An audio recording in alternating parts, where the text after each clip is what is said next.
வாழ்க வையகம், வாழ்க வையகம், வாழ்க வளமுடன். குரு வாழ்க, குருவே துணை. சிந்தனையை, உடல் நலத்தை சீர் அமைத்து உய்வித்த குருவே வாழ்க, வாழ்க வளமுடன், வாழ்க வளமுடன், வாழ்க வையகம். கனடா ஸ்கை யோகா அறக்கட்டளையை சிறப்பாக நடத்தி வருகின்ற ஆன்மீக அன்புள்ளங்கள், குறிப்பாக பேராசிரியர் முனைவர் சிவசங்கரம் ஐயா அவர்கள் மற்றும் இந்த சிறப்பு நிகழ்ச்சியில் கலந்துள்ள ஆன்மீக அன்பர்கள் அனைவருக்கும் அருட்தந்தை வேதாத்ரி மகர்ஷி அவர்கள் சார்பாக வாழ்க வளமுடன் என்ற வாழ்த்துக்களையும் எனது அன்பு கலந்த பணிவான வணக்கத்தையும் சமர்ப்பித்து குருவின் குரல் தொடர் சிந்தனையின் 18ஆம் பாகத்தில் ஆசை சிறுமைத்தல் பற்றிய 2ஆம் பாகத்தில் மேலும் சில கருத்துக்களை நாம் பகிர்ந்து கொள்ள இருக்கின்றோம். சென்ற வகுப்பிலே சொன்ன கவியோடு சிந்தனை தொடங்கலாம். மண்ணுலகம் யாவருக்கும் சொந்தம் என்று மனிதரெல்லாம் உணர்ந்தால் மண்ணாசை ஏது? பெண்கள் எல்லாம் பெற்றவளாய் மகளாய் ஆணின் பிரிய சகோதரிகளாய் இருந்து வாழ்வின் பண்புக்கு ஏற்றபடி ஒவ்வொரு பெண்ணும் பத்தினியாய் ஆணுக்கு கடமையாற்றல் என்ன? பெண்ணாசை எங்கே? உலகில் வாழ்வோர் எல்லோருக்கும் பொது எனில் பொன்னாசை ஏது? இப்படி ஆசையை பற்றிய ஒரு சிறந்த விளக்கத்தை மகிழ்ச்சி அவர்கள் நமக்கு தந்த நோக்கம், ஆசைப்படுவதே வீண் வேலை என்ற எண்ணத்தை நம்முள் தோற்றுவிப்பதற்காகவே. ஆடையின்றி பிறந்தோமே, ஆசையின்றி பிறந்தோமா என்ற ஒரு கேள்வி எழுப்பி அந்த ஆசையை நிறைமனமாக மாற்றக்கூடிய வகையிலே அதுல ஒரு விடையும் சொல்லி வைத்தார் கண்ணதாசன். அது என்ன பாருங்க, ஆடி முடிக்கையிலே அள்ளி சென்றோர் யாரும் உண்டோ? ஆடி முடிக்கையிலே அள்ளி சென்றோர் யாரும் உண்டோ? இப்ப முடியாது என்கின்ற போது அவசியமற்ற பொருள் தானே. அதற்காக நாம் வாழ்ந்த வாழ்க்கை ஒரு அர்த்தமற்ற வாழ்க்கை தானே. எனவே ஆசையின்றி பிறப்பது இல்லை என்றாலும் கூட பிறந்த பிறகு ஆசைகளை சீரமைக்க வேண்டும். ஏனென்றால் எல்லாமே கருத்தொடர்தானே. ஆசையின் கைப்பாவைகளாகவே வாழ்கின்ற சமுதாயத்தில், குடும்பத்தில், சந்ததியில் ஆசை வயப்பட்ட குழந்தைகள் பிறப்பது அதிசயம் இல்லை. அதே போல பக்குவப்பட்ட குடும்பத்தில் பிறக்கின்ற சந்ததியும் ஆசைகளை பெருக்கிக் கொள்வது இல்லை. இந்த வாழ்க்கையை பற்றி, இந்த ஆசை வயப்பட்ட வாழ்க்கையை பற்றி அற்புதமான சில வரிகள் திரைப்படம்தான். ஆசையே அலை போலே நாம் எல்லாம் அதன் மேலே ஓடம் போலே ஆடிடுவோமே வாழ்நாளிலே. 100 கிடைத்தால் 1000 கேட்கும், 1000 கிடைத்தால் அதைவிட கேட்கும். ஆசை எங்கே முடிந்தது கண்ணே, ஆண்டவன் கூட ஆசையின் பின்னே. இதெல்லாம் கண்ணதாசன் வரிகள்.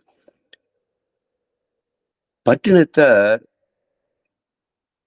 ஒரு புலம்பல் பாடல்,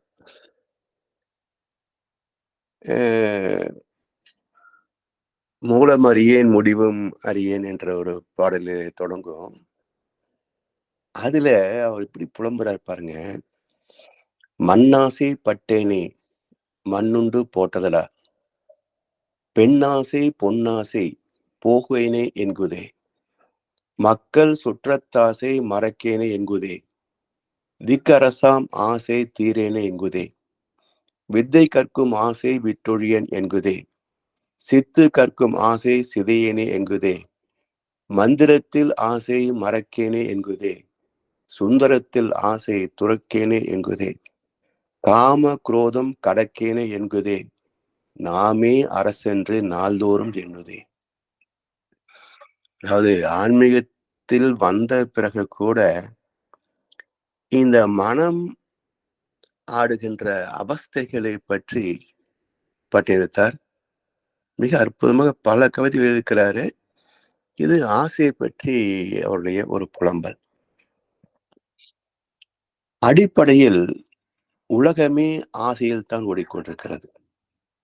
இச்சை என்று ஏது பிரபஞ்சம் என்று மகர்ஷி சொல்லுவார். ஆனால் இந்த ஆசை துன்பத்தை தருவது இல்லை. எப்போ அது துன்பமாக மாறுகிறது என்ற ஒரு கேள்வி எழுப்புகின்ற போது, நிறைவு செய்ய முடியாத ஆசைகள் அல்லது விளைவறியாமல் ஆசைப்பட்டு செய்த செயல்கள், இவைதான் துன்பத்திற்கு காரணம். இதை அரச குடும்பத்திலே பிறந்தவர் சொன்னாதான் அர்த்தமுள்ளதாக இருக்கும். ஒரு பிச்சைக்காரன் இந்த கருத்தை தத்துவத்தை பேசினால் யாராவது மதிப்பார்களா? எப்போதுமே அடைந்த பிறகு அதை பற்றி கருத்து சொல்வதிலே தான் மதிப்பு இருக்கும். அடையாத ஒன்றை பற்றி யாரோ ஒருத்தர் கருத்து சொன்னால் அது யூடியூப் உலகத்தில் வேண்டுமென்றால் செல்லுபடியாகுமே தவிர ஆதி காலத்துல செல்லுபடியாகாதல்லவா? எனவே அரச குடும்பத்தில் பிறந்தவர் சொன்ன கருத்து தான் மிக அற்புதம். ஆசையே துன்பத்திற்கெல்லாம் காரணம் என்று ஒற்றை வரியில் சமுதாயத்தின் அத்தனை பிரச்சனைகளுக்கும் தீர்வு சொன்ன மகான் புத்தர் பெருமான். எனவே இதெல்லாம் ஏன் சிலராவது வாழ்ந்து நமக்கு சொல்கிறார்கள் என்றால், இறைவனின் கருணை அது. ஏனென்றால் நாம் பிறக்கின்ற போது இப்படித்தான் வாழ வேண்டும் என்று ஒரு மேன்யுவலோடு பிறக்கிற. இப்போ எந்த பொருளை வாங்கினாலும் ஹவு டு யூஸ் இட் என்று ஒரு மேன்யுவல் தர்றாங்க. ஹவு டு லிவ் என்ற மேன்யுவலோடு எந்த குழந்தையும் பிறக்கவில்லை. விலங்கிலிருந்து பிறந்த ஒரு இனம். அடுத்த ஒரு உடலை தின்று வாழ்ந்த விலங்கினம். அதிலே பிறந்த மனிதன்.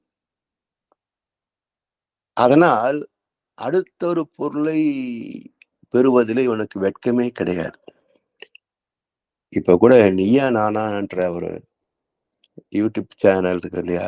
அது சில சமயம் நல்ல கருத்துக்கள் வரும். அதுல ஒரு கணவன் மனைவி நிகழ்ச்சி பார்த்தேன். அவன் பார்த்து கொண்டிருந்த வேலையை விட்டு வந்து விட்டான். 4 மாதம் வேலைக்கும் போகல.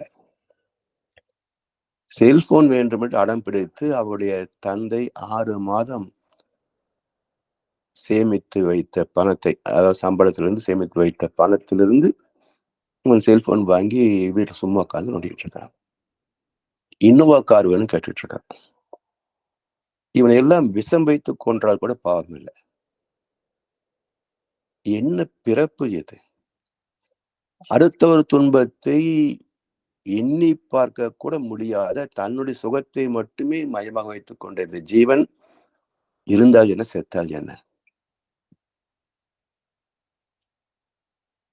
இது போல அடுத்தவருடைய உணர்வுகளை மதிக்கின்ற பக்குவத்தை பிறந்த பிறகுதான் கற்றுக்கொள்ள வேண்டும். அதற்குத்தான் மகான்கள் அவதரிக்கிறார்கள். இறைவனை மகான்களை அனுப்பி வைக்கிறான்.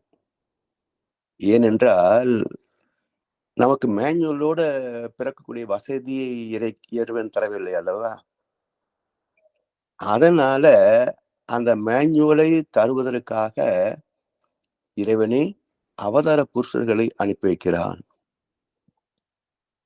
அப்படி பிறந்த மகான்கள் நமக்கு வாழ்க்கை நெறிகளை போதிக்கிறார்கள். ஒரு வீட்டுக்கு வந்தா போதிக்க முடியும். நாம தான் நல்லதை தேடி போகணும்.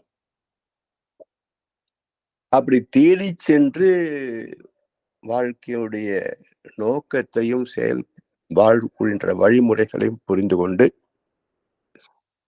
அதை செயல்படுத்தி வாழ்வதுதான் மனிதனாக பிறந்தவனுடைய அந்த சிறப்பு. அடிப்படை சிறப்பு இதுதான். மகான்கள் பிறக்கின்ற போது அனுபவங்கள் இல்லாமலா மகனாக முடியும்? புத்தர் பெருமான் அரண்மனையிலிருந்து நேர ஞானியாகி வெளியே வந்தாரா? போதனை செய்தாரா? அனுபவம் தந்த பாடம். ஞானிகளின் சொற்கள் எல்லாமே அனுபவங்கள் தந்த பாடம். மனவளக் கலை என்பது வேதத்திரி மகர்ஷியின் அனுபவ தொகுப்பு என்று ஒவ்வொரு முறையும் சொல்வதிலே ஒரு மகிழ்ச்சி. இந்த அனுபவங்களின் பாடத்தை போதிக்கின்ற போதுதான் அந்த விளக்கங்கள் ஜீவ தத்துவங்களாக என்றைக்கும் இந்த உலகம் உள்ள வரைக்கும் நிலைத்திருக்கும். மற்ற சிந்தனையாளர்கள் எத்தனையோ எழுதுவாங்க, இதெல்லாம் குப்பைகளாக காணாமல் போகும்.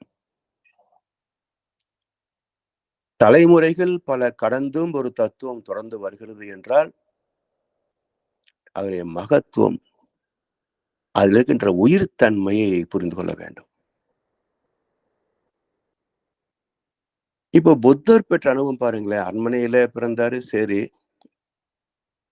ஏன் அவரு ஞானத்தை தேடி வெளியே போக வேண்டிய சூழல் வந்தது என்று பார்க்கின்ற போது அவருடைய பிறப்பே ஒரு ஞானியின் பிறப்பு தான். ஞானியாக வேண்டும் என்பது விதிக்கப்பட்டது. ஆனாலும் சக்கரவர்த்தியின் மகன் ஆண்டியாகிவிட்டால் அரசாங்கத்தை யார் ஆள்வது? எனவே துறவு பற்றிய சிந்தனை இல்லாமல் செய்வதற்காக அவருக்கு சுகபோகங்களை மட்டுமே காட்டி கவர்ச்சியாக வளர்க்கப்பட்டார். இருந்தாலும் ஒரு நாள் வெளியே போக வேண்டிய ஒரு சூழல் வந்தது. அந்த ஒரு நாளிலேயே பிச்சைக்காரர்கள், வயோதிகர்கள் பிணத்தை சுமந்து செல்கின்ற காட்சி, ஒரு வயதானவர் தடியோடு நடக்கின்ற காட்சி என்று பலவற்றை பார்க்கின்ற வாய்ப்பு இறைவன் ஏற்படுத்தி விடுகின்றார். என்ன இது? வாழ்க்கை ஆனந்தமானது என்றெல்லாம் நான் நினைத்திருந்தேன். இப்படியெல்லாம் கூட உலகத்திலே உண்டா? காரணம் என்ன என்று தேர்ப்பாகனை கேட்டார் கௌதமன். அவர் சொன்னார், விதி எல்லாம் இது எல்லோரையும் ஆட்டி படைக்கும். அவரவர் கொண்டு வந்து விதிக்கு ஏற்றபடி இதெல்லாம் நடக்கிறது என்று விடை சொன்ன போது அதை ராஜசபையிலே அதுக்கான விளக்கத்தை கேட்கிறார். அவர் சொன்ன விளக்கம் எதுவுமே இவருக்கு ஏற்புடையதாக இல்லை. எனவே உண்மையான விளக்கத்தை தேடி கிட்டத்தட்ட 30 நாட்களுக்கு பிறகுதான் அரண்மனை விட்டு வெளியே போகிறார். 14 ஆண்டுகள் எங்கே போனார், என்ன செய்தார், எங்க இருந்தார், எந்த குறிப்பும் யாருக்கும் தெரியாது. பிளாக் பீரியட் என்பார்கள். அதன் பிறகு உலகத்தில் வெளிப்பட்ட போது ஒரு ஞானியாக மக்களுக்கு வாழ்க்கை நெறிகளை போதிக்க தொடங்குகிறார். அதிலே சொன்ன ஒரு மகா வாக்கியம் தான் ஆசையை துன்பத்திற்கெல்லாம் காரணம்.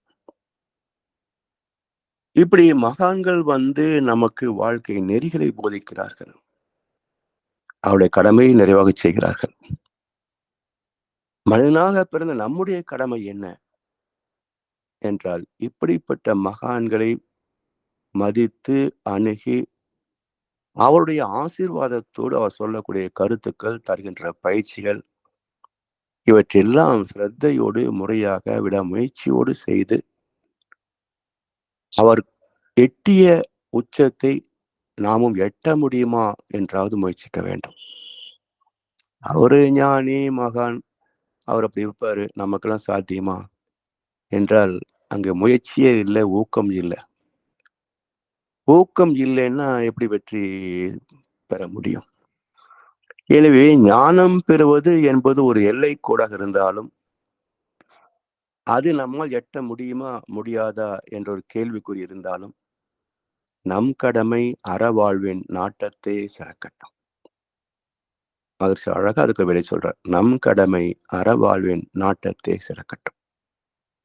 என்றைக்கு அந்த வெற்றி கிட்டுமோ அன்றைக்கு கிட்டட்டும். நமக்கு, இல்லை நம் சந்ததிக்கு. கிட்டாமல் போகாது இல்லையா? அதுவரைக்கும் நம் கடமை அறவாழ்வின் நாட்டத்தே சிறக்கட்டும். சரி, இப்படி புத்தர், பட்டினத்தார், அசோகர் எல்லோருமே மிக பெரும் செல்வத்தில், அதிகாரத்தில் வாழ்ந்தவர்கள். ஏன் இவங்கெல்லாம் நமக்கு வழிகாட்ட வந்திருக்கிறாங்க அப்படின்றது மிகப்பெரிய ஒரு ஆச்சரியமான விஷயம். சாதாரண குடும்பத்தில் இருந்து ஒருத்தன் ஞானியானால் யாரும் அவரை பற்றி பெருமையாக பேசுவதில்லை. ஆனா புத்தர் ஒரு சக்கரத்துடைய இளவரசன். பட்டினத்தார் மன்னனுக்கு நிகரான சொத்துக்களை மாளிகையிலே வைத்திருந்தவர். அசோகர் சாம்ராட். இப்படி சில செல்வாக்கு, அதிகாரம், எல்லையற்ற செல்வம் இவையெல்லாம் படைத்தவர்கள் ஏன் வெறுத்து போனார்கள்? நம்மிடத்தில் இருப்பது என்னங்க? ஒரு 4 டிஜிட் பேங்க் பேலன்ஸு, ஒரு 4 சென்ட்ல ஒரு வீடு. ம். நமக்குன்னு ஒரு மனைவி, 2 குழந்தைகள், 4 பேர். இவ்வளவுதான் நம்முடைய அதிகாரமே. 4 டிஜிட் பேலன்ஸு, 4 சென்ட் இடம், 4 உறவுகள். இவ்வளவுதான் நம்முடைய சொத்து. இதை விட்டு போவதற்கு இந்த மனசு இடம் குடுக்குதா பாருங்களேன். அத விட்டுட்டு ஓட சொல்லல. அங்கேயே தான் இருக்கணும். ஆனா உறவிலே கண்ட உண்மை நிலை தெளிவு. மனதளவிலே விலகி இரு. என்றால் இது கூட முடியாமல் வாழ்கின்ற ஒரு வாழ்க்கை நினைத்து பார்க்கின்ற போது, என்ன பிழைப்பு இது? ம். துரியோதனன் மாதிரி திருந்த வேண்டும் என்று விரும்பியும் கூட எட்ட முடியாமல் தவிக்கின்றோமே! இந்த தவிப்பா வாழ்க்கை? சரி. இப்போ புத்தர், பட்டினத்தார், அசோகரைப் போல நம்ம மாறவில்லை என்றாலும் கூட, ஆசைகளை ஓரளவுக்காவது முறைப்படுத்த முடியுமா என்று பார்க்கலாம் இல்லையா? ஏனென்றால், ஆசை இல்லாமல் வாழ முடியாது. இயற்கையின் அமைப்பே உயிர் என்று வந்துவிட்டால் ஆசை கூடவே தான் இருக்கும். ஆசையை விடுவதும், உயிரை விடுவதும் ஒன்று என்பார்கள். சரி. இப்ப மகரிஷி அவர்கள் எதார்த்தமான ஒரு கருத்தை வைக்கிறார். மண்ணாசை, பெண்ணாசை, பொன்னாசை எல்லாம் துறந்தால் தான் ஞானம் வரும் என்றெல்லாம் சில பேர் பேசியிருக்கிறார்கள். ஞானிகள் பேசினார்களா? இல்ல அரைவேக்காடுகள் நமக்கு சொல்லித் தந்தார்களா? அது தெரியாது.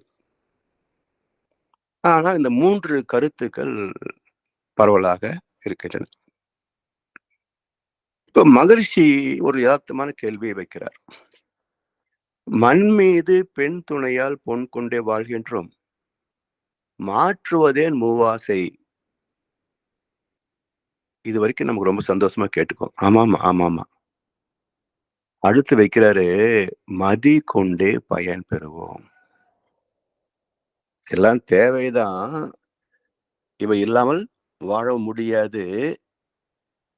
அதற்காக அதன் வழியே வாழ்ந்து முடியுமா? ஆசைகளின் கைப்பாவைகளாகவே, ஆசைக்கு அடிமைகளாகவே வாழ்ந்து முடிவதா? என்ற ஒரு கேள்வியை எழுப்பி, மதி கொண்டே பயன் பெறுவோம். இப்ப என்ன அர்த்தம்? ஆசை நியாயமானது என்று நம்முடைய அறிவு ஏற்க வேண்டும். நம்முடைய மனசாட்சி ஏற்க வேண்டும். நமக்குள் இருக்கின்ற தெய்வம் ஏற்க வேண்டும். சரியான ஆப்போசிட்டா பாருங்க. நமக்கு சாதகமா எல்லாம் சொல்லிட்டு, கடைசி ஒரு வரியில அ அற்புதமான ஒரு செக் போஸ்ட் வைக்கிறார். மதி கொண்டே பயன் பெறுவோம். இப்ப மதி என்பது என்ன? மதித்தல் பெயர்ச்சொல். மதி வினைச்சொல். அப்போ ஒரு செயலை எப்படி செய்வது என்றால், மதி கொண்டே பயன் பெறுவோம். தெய்வ நீதியை மதித்து வாழ்வதற்கு பெயர்தான் மதி. விதியை மதித்து வாழ்வதற்கு பெயர்தான் மதி. பாரதியார் அழகா சொல்வார், "காலத்தின் விதி மதியை கடந்திடுமோ என்றேன். காலமே மதியனுக்கோர் கருவியாம் என்றார். ஞாலத்தில் எண்ணியது நல்குமோ என்றேன். நாளிலே 1, 2 பழித்திடலாம் என்றார்." நீ நாளுக்கு ஆசைப்பட்டா 1 2 நடக்கலாம். 1 கூட நடக்காமயும் போகலாம். என்று இயற்கையின் அமைப்பை, தெய்வ நீதியின் செயல்பாட்டை மகாகவி அற்புதமாக தந்திருக்கின்றார். எனவே ஆசைப்படுவது எல்லாம் நடக்கும் என்று நம்புவதே முட்டாள்தனம். ஆசைகள் தோன்றிக் கொண்டேதான் இருக்கும். இப்போ சென்னையை பாருங்க, ஒரு வெட்டி ஆபீசருக்கு இன்னோவா கார் வேணும்னு. இது மாதிரி எத்தனையோ பேர் ஆசைப்படுவது உண்டு. ஆனால் உழைத்து பெறுவதிலே தானே மகிழ்ச்சி. தானே உழைத்து இன்னோவா கார் வாங்கி, இல்ல அதை விட பெரிய ஃபாரின் கார் வாங்கி, அப்பாவுக்கு பெருமையா இருக்கும்.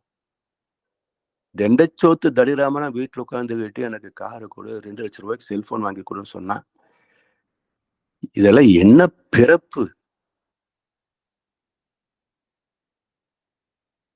எனவே மகரிஷி நமக்கு அற்புதமான வாழ்க்கை நெறி தருகின்றார்.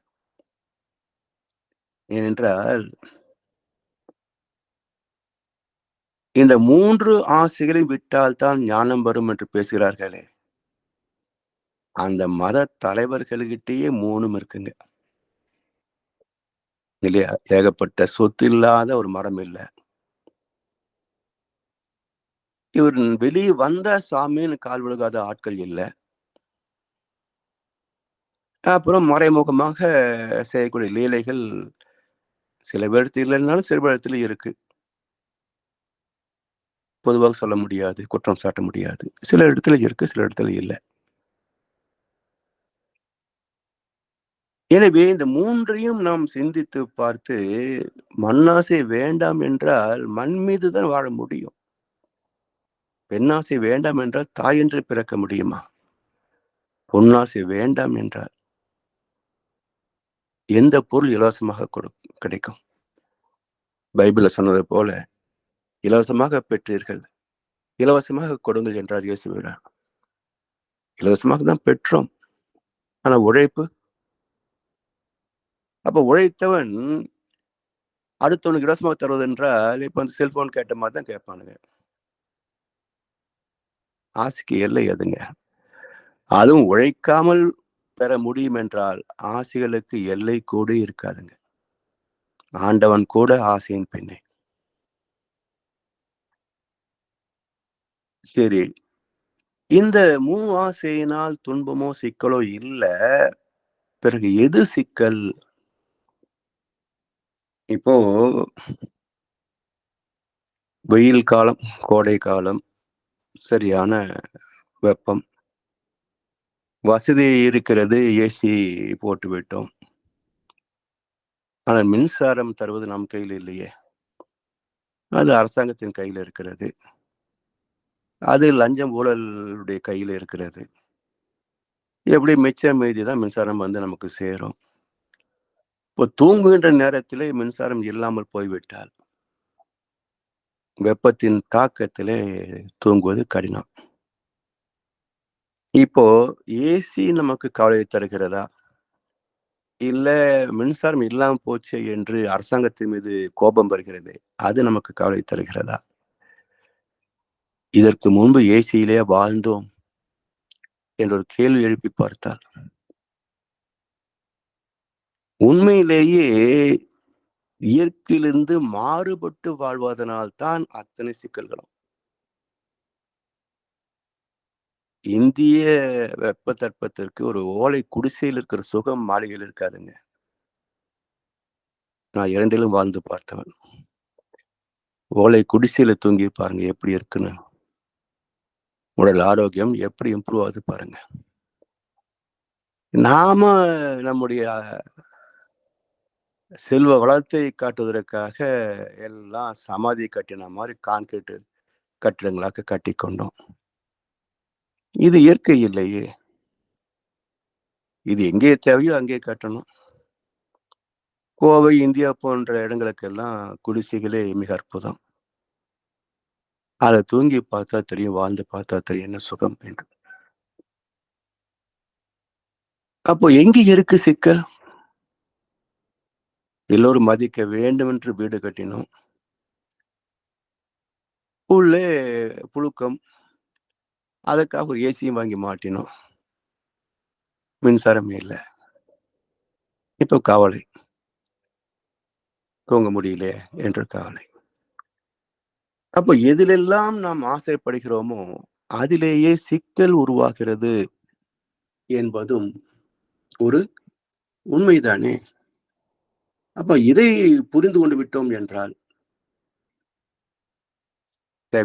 தேவையற்ற பொருள் மீது நமக்கு மோகமே வராதுங்க. தேவையற்ற பொருள் மீது நமக்கு மோகமே வராது. தேவைப்பட்ட பொருட்களை அடைவதற்கும் நாம் உழைக்கின்ற பொருள் மிகுதியாகவே இருக்கும். ஒரு குடிசை போறதுக்கு எத்தனை லட்சம் செலவாகும்? அருமையான குடிசை வேயலாம். ஒரு 20,000 30,000 இருந்தா போதும். ஆனா 50 லட்சம் போட்டு கட்டின வீட்டிலேயும் புழுக்கம் எல்லாம் போகும். இல்ல குளிர்காலத்தில் தரையில் நடக்கவே முடியாதபடிக்கு அந்த குளிர்ச்சி சில்னஸ் அதுல நரம்பு வியாதி வரும். ஸோ எல்லாம் மார்பிள் அது இதுன்னு போட்டுக்கிறாங்க. அப்புறம் குதிக்கால் வலி, கெண்டைக்கால் வலியும்பாங்க. ஏன் வராது? அப்ப நான் சொல்லுவேன், செப்பல் போட்டுக்குங்க. லட்சுமி எங்கேயும் போக மாட்டா. வீட்டுக்குள்ள தனி ஒரு செப்பல் வச்சுக்குங்க. அப்போ லட்சுமி இருப்பா. செப்பல் வீட்டுக்குள்ள வச்சுக்க. வெளியே போறதுக்கு தனியா செருப்பு வச்சுங்க. அப்ப இந்த வியாதி வராது. கேட்பவர்கள் உண்டு. லட்சுமி முக்கியமா நினைத்து கேட்காம இருப்பவர்களும் உண்டு. அது அவருடைய விருப்பம் தானே. எனவே எதெல்லாம் நமக்கு வசதி நினைக்கின்றோமோ அதிலே ஒரு துன்பமும் சேர்ந்தே இருக்கும். இன்பம் யாவுமே துன்பமாகுமே.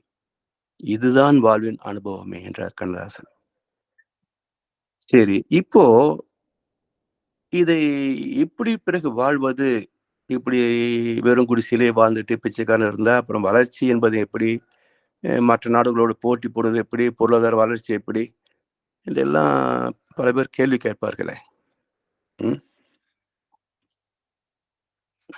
அதற்கு ராமகிருஷ்ண பரமஹம்சர் அற்புதமான ஒரு உதாரணத்தை சொல்லுகிறார். இப்போ அம்பானி வீடு இந்தியாவுல. அதானி, அம்பானி வீடு. 27 தளங்கள் கொண்ட பெரிய மாளிகை அம்பானியுடைய வீடு. 4,000 கோடியில் கட்டப்பட்ட வீடு. எவ்வளோங்க? 4,000 கோடி. 600 பேர் அங்க வேலை பார்க்குறாங்க. ஒரு குடும்பத்துக்கு வேலை பார்ப்பதற்கு 600 பேர் அங்க வேலை பார்க்குறாங்க. இப்ப இந்த 600 பேர் எங்கே வேலை செய்றாங்க? அம்பானி இருக்கிற அதே வீட்டுல. அதே சென்ட்ரலைஸ்ட் ஏசி, அதே டைனிங் ஹால். என்ன டைனிங் டேபிள் உட்காரலையே தவிர, அத்தனை உணவுகளும் மிச்சம் தான் ஆகும். இன்னும் சொல்லப்போனா, அம்பானி சாப்பிடுற அளவை விட வேலைக்காரங்க அதிகமா சாப்பிடுவாங்க. இப்ப யார் அனுபவிக்கிறாங்க? ஒரு வேலைக்காரன் அனுபவிக்கிறான். முதலாளியை விட அதிகமாக சுகமாக அனுபவிப்பவர்கள் வேலைக்காரர்கள். சரி. இப்போ 1ஆம் தேதி சம்பளம் கொடுக்கிற போது, ஒரு 10 பேர் நீங்க நாளையிருந்து வேலைக்கு வர வேண்டாம் என்று சொல்லிவிட்டால், அவங்க எதிர்த்து என்ன கோர்ட்டுக்கா போக முடியும்? சரிங்க ஐயா என்று வெளியே போகத்தான் வேணும். சரி. இப்ப வெளியே வந்த பிறகு, நான் சென்ட்ரஸ் ஏசியில இருந்து பழகிட்டேன். ஆனா அது மாரி வீடு வேலை கிடைச்சா தான் போவேன். இல்ல எனக்கு அது மாரி சொந்தமா வீடு இருந்தா தான் பரவாயில்ல என்று அவன் நினைக்க முடியுமா? ஏன் அவன் நினைக்கல?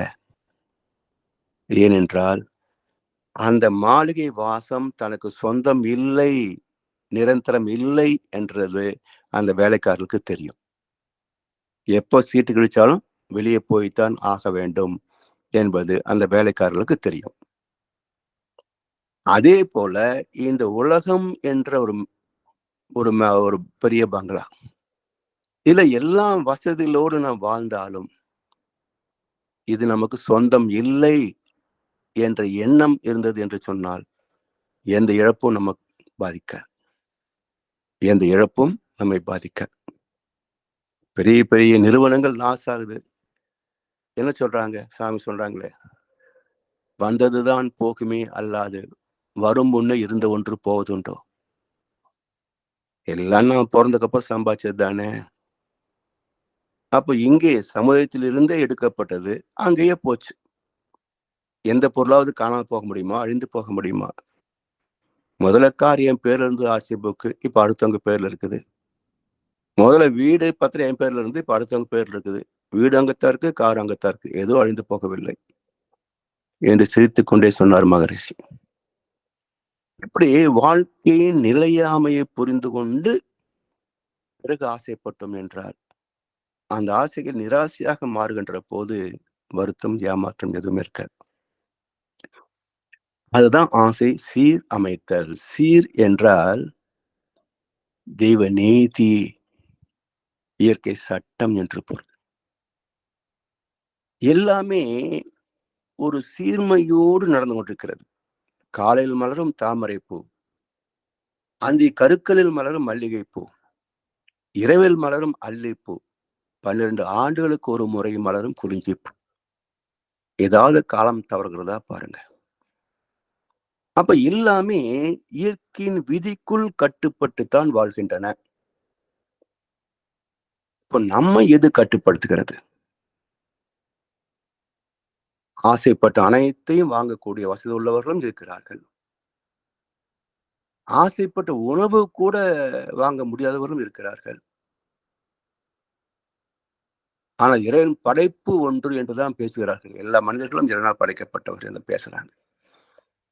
அப்ப இறைவனுக்கு ஏன் இந்த ஓர வஞ்சம் என்றால் இறைவன் வஞ்சிப்பது இல்லை. அவருடைய சட்டம் ஒரே சட்டம் தான். செயலுக்கு தக்க விளைவு. அப்ப ஒவ்வொரு மனிதன் வாழ்க்கையும் அவரவர் கொண்டு வந்த கர்ம வினைப்படி அமைகிறது. வெள்ளத்தனே மலர் நீட்டம் மாந்தர்த்தம் உள்ளத்து அணையது உயர்வு. அப்ப எது நாம் கொண்டு வந்தோமோ சஞ்சித கர்மா என்று எந்த சொத்தை நாம் கொண்டு வந்தோமோ அதுதான் வாழ்க்கையில் நாம் அனுபவிக்க வேண்டிய சொத்துக்களை நிர்ணயம் செய்கிறது. எல்லாமே ப்ரீ பிளான் ப்ளூ பிரிண்ட். அதுக்கு மேல மைக்ரோ எம்எம் கூட வளர முடியாது. இந்த விதியை புரிந்து கொண்டு விட்டோம் என்றால் எண்ணம் இருக்கலாம். நல்ல வசதியா வாழணும், குழந்தைகள்லாம் மிகப்பெரிய லெவல்ல இருக்கணும், எண்ணம் இருக்கலாம். வாய்த்தா சந்தோஷம், வாய்க்கலையா பரவாயில்ல என்று ஏற்றுக்கொள்ளக்கூடிய மனம் இருந்து விட்டால் சிக்கல் இல்லை, கவலை இல்லை, வருத்தம் இல்லை. எனவே ஆசைப்பட்டது கிடைக்காவிட்டால் ஏற்றுக்கொள்ளக்கூடிய மனம் இருந்து விட்டால் சிக்கல் இல்லை. இப்ப யாருக்கு ஆசை சீரமைத்தல் தேவைப்படுகிறது என்றால், யார் ஆசைப்பட்டது கிடைக்கவில்லையே என்று வருந்துகிறார்களோ அவர்களுக்குத்தான் இந்த பயிற்சி வேணும். அதாவது இந்த கர்ம பலன்படித்தான் வாழ்க்கை என்பது மக்களுக்கு மதவாதிகள் கொண்டு சேர்க்கவே இல்லைங்க. இன்னும் சொல்லப் போனா, நீ இறைவனிடத்திலே வேண்டிக் கொண்டால் அவன் தருவான் என்ற நம்பிக்கையை அழுத்தமாக, ஆணித்தரமாக விதைத்து விட்டார்கள். இன்றைக்கு இந்தியாவில் இருக்கின்ற பக்தி எல்லாம் கடன்கார பக்தி. யாரும் இறைவனை தேடி, ஞானத்தை தேடி கோவிலுக்கு போவதே கிடையாதுங்க. எல்லாரும் ஒரு டிமாண்ட் லிஸ்ட் கையில வச்சிருப்பான். அந்த லிஸ்ட்டோட போய் தான் சாமி முன்னாடி நிப்பானே தவிர, திறந்த மனதோடு போய் நிற்பவர்கள் யாருமே கிடையாது. இது என்ன பக்தி இது? கேட்டது கொடுப்பவனே கிருஷ்ணா கிருஷ்ணா என்று அப்படி கொடுத்துக்கிட்டே இருந்தா அவனுக்கு நிறையமா என்ன? எனவே கர்ம பலனுக்கு மேலாக இறைவனாலும் கொடுக்க முடியாது. உனக்கு வரவேண்டிய நன்மைகளோ தீமைகளோ அதை தடுக்கின்ற சக்தி இறைவனுக்கே கிடையாது என்றார் சுவாமி விவேகானந்தர். எனவே இதெல்லாம் புரிந்து கொள்ள வேண்டும் என்றால் நம்முடைய பிறப்பையே கவனிச்சு பாருங்களேன்.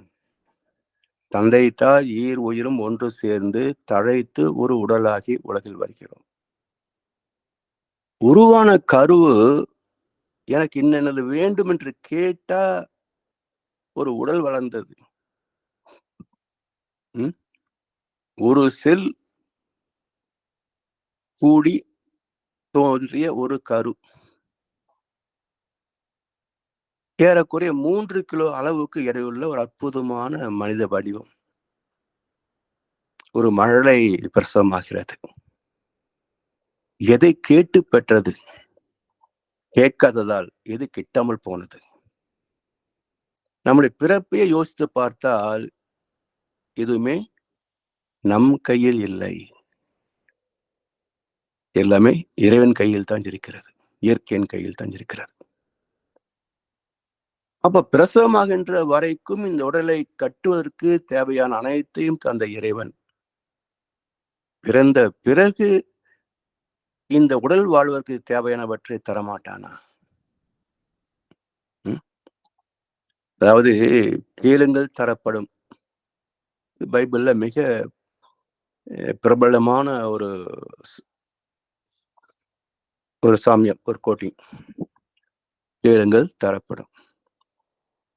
இந்த வசனத்திற்கு அடுத்த வசனமே, நீ பிதாவை நோக்கி இன்னது வேண்டும் என்று கேட்பதற்கு முன்னால் உனக்கு இன்னது தேவை என்பதை அவர் அறிந்திருக்கிறார். வேண்டியன அறிவோய் நீ, வேண்டியதெல்லாம் தருவோய் நீ என்றார் வள்ளல் பெருமான். சரி, இப்ப பைபிள் சொன்ன வசனத்துல முரண்பாடு இருக்கிறதே.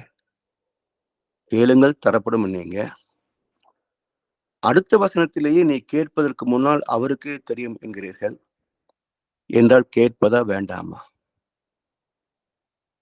இந்த கேள்விக்கு பதிலாக ஒரு 10 வசனத்திற்கு பிறகு சொல்கிறார், நீ எதை கேட்க வேண்டும் தெரியுமா? பரமண்டலத்தில் உம்முடைய ராஜ்யம் நடப்பது போல என்னிலும் நடப்பதாக என்று கேள். அப்போது உன்னுடைய தேவைகள் எல்லாம் இலவசமாக கொடுக்கப்படும். அற்புதமான ஒரு தீர்வு. எதை நாம் பிரார்த்திக்க வேண்டும் என்றால், எவ்வளவு பெரிய பிரபஞ்சம். இன்னும் விஞ்ஞானத்தால் அளக்க முடியவில்லை. இந்த பிரபஞ்சம் எவ்வளவு பெரியது என்று விஞ்ஞானத்தால் அளக்க முடியவில்லை. எவ்வளவு அண்டங்கள் உள்ளன என்பதை பல மகான்களாலேயே எண்ணி சொல்ல முடியவில்லை. ஒவ்வொரு மண்டலத்திலும் 10,000 கோடி சூரிய குடும்பங்கள் இருக்கின்றன. 10,000 கோடி சூரிய குடும்பங்கள். அவற்றிலே ஒன்று நாம் வாழ்கின்ற சூரிய குடும்பம். இவ்வளவு பெரிய அண்டத்தை இயக்கிக் கொண்டிருக்கிறதே அந்த தெய்வ நீதி. அதுக்கு நான் ஒரு பிரச்சனையா? இவ்வளவு பெரிய நிர்வாகத்தை செய்கின்ற இறைவன் என்னுடைய தேவை பெரிய விஷயமா என்ன?